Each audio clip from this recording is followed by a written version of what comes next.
Assalamualaikum warahmatullahi wabarakatuh. Halo, teman-teman kisah ranjang. Semoga kalian semua dalam keadaan sehat, bahagia, dan penuh semangat menjalani aktivitas sehari-hari.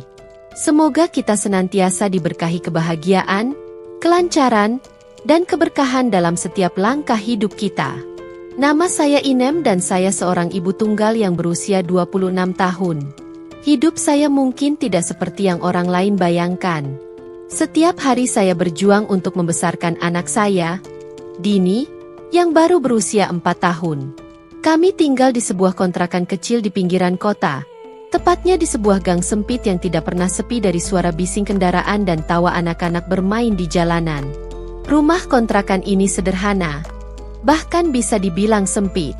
Lantai kayu yang sudah mulai berderit dan dinding yang tipis kadang membuat suara dari luar terdengar jelas, seperti derap kaki orang yang lewat atau percakapan tetangga yang tak pernah sepi.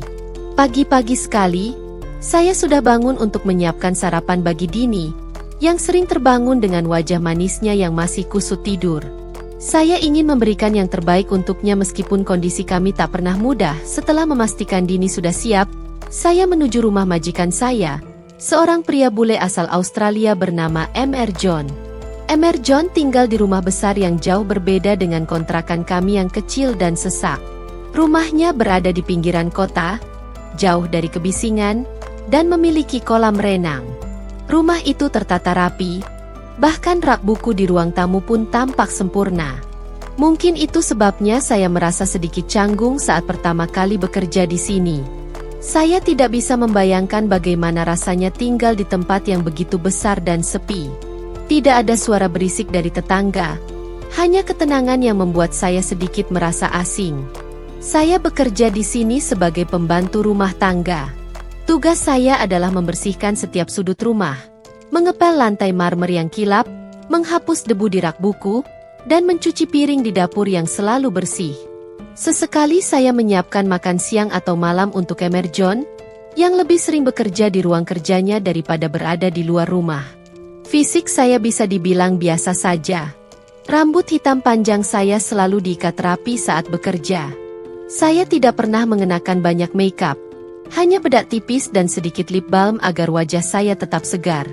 Saya mengenakan pakaian sederhana, baju kerja yang nyaman, dan sepatu flat yang sudah agak usang. Tidak ada yang spesial dari penampilan saya. Tapi saya adalah ibu dari Dini, dan itu membuat saya kuat. Mr. John, pria berusia 41 tahun, berperawakan tinggi dengan tubuh kekar dan wajah yang rapi. Matanya berwarna biru dan tajam, tubuhnya atletis. Ada sesuatu yang membuat saya tidak bisa berhenti memperhatikannya, meski saya tahu itu tidak seharusnya.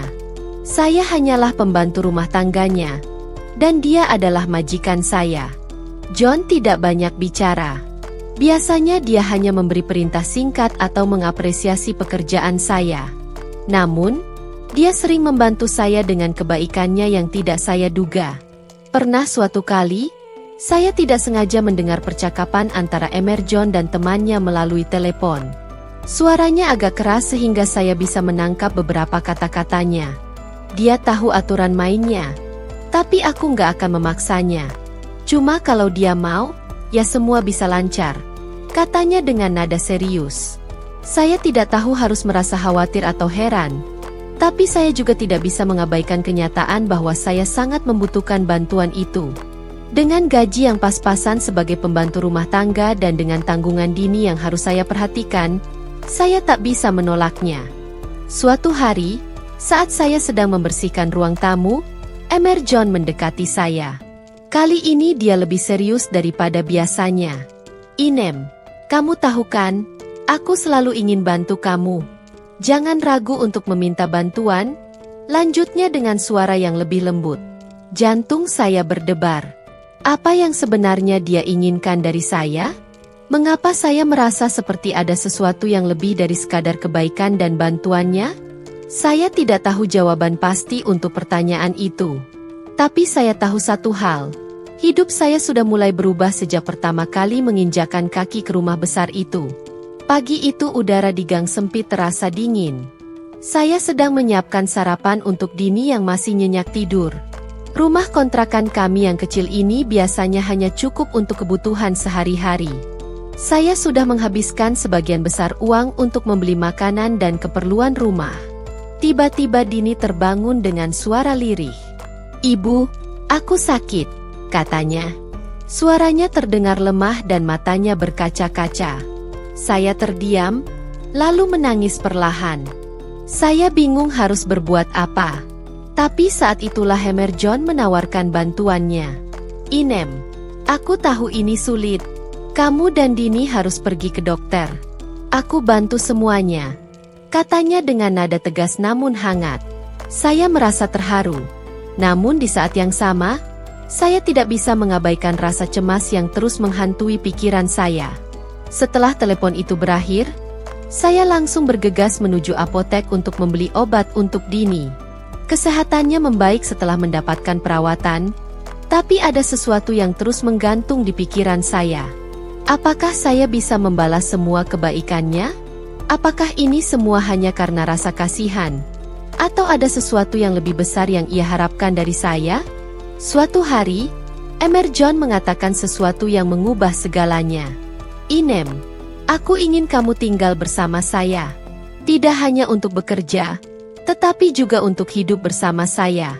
Kamu dan Dini bisa tinggal di sini," katanya dengan suara tenang. Waktu terasa berhenti sejenak. Saya terdiam, mencoba mencerna kata-katanya. Apa yang dia maksudkan?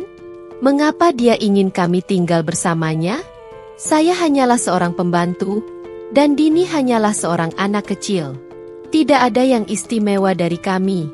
Tapi tawaran itu terdengar seperti jalan keluar dari semua kesulitan yang saya hadapi. Keesokan harinya, saya mulai mengemasi barang-barang kami. Semua yang saya miliki hanya bisa dimasukkan ke dalam satu koper kecil. Dini menggenggam tangan saya dengan erat. "Ibu, kita mau kemana?" tanyanya dengan suara polos. Saya tersenyum dan menjawab, "Kita akan tinggal di tempat yang lebih baik, Nak."